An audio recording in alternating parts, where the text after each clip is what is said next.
వీళ్ళందరినీ రోడ్డును పడేయడం జరిగింది. నేను అడుగుతా ఉన్నాను,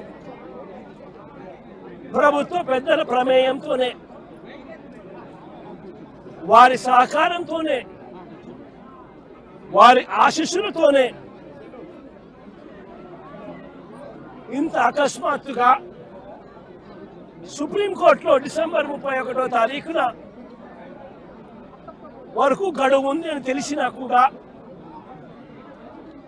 అధికార దుర్వినియోగం చేస్తూ వీళ్ళందరినీ రోడ్డు పాలు చేయడం జరిగింది. నేను అడుగుతా ఉన్నాను ఇక్కడే, అయ్యా చంద్రబాబు గారు, ఈ 2 ఎకరాల 17 సెంట్లకు సంబంధించి వీటి విలువ ఎంత అని చెప్పి నేను ఇక్కడ అడిగా. ఎంతక్క ఇక్కడ దీని విలువ? ₹1 కోటి ప్లాట్ అండి. అందరి ₹1 కోటి పైనే ఉంది.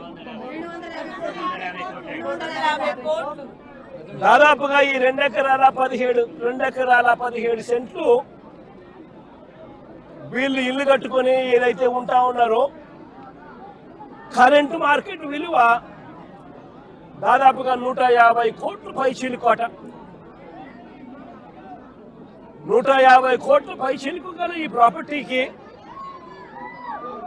ప్రైవేట్ వ్యక్తులు దీంట్లోకి ఎంటర్ అయ్యారు.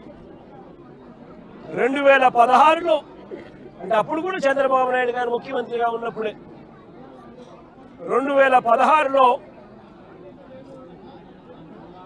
ఒక 1981 సంవత్సరం డేటెడ్గా 2016లో ఒక ఫేక్ సొసైటీ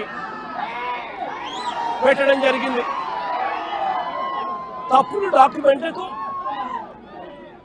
డాక్యుమెంట్లతో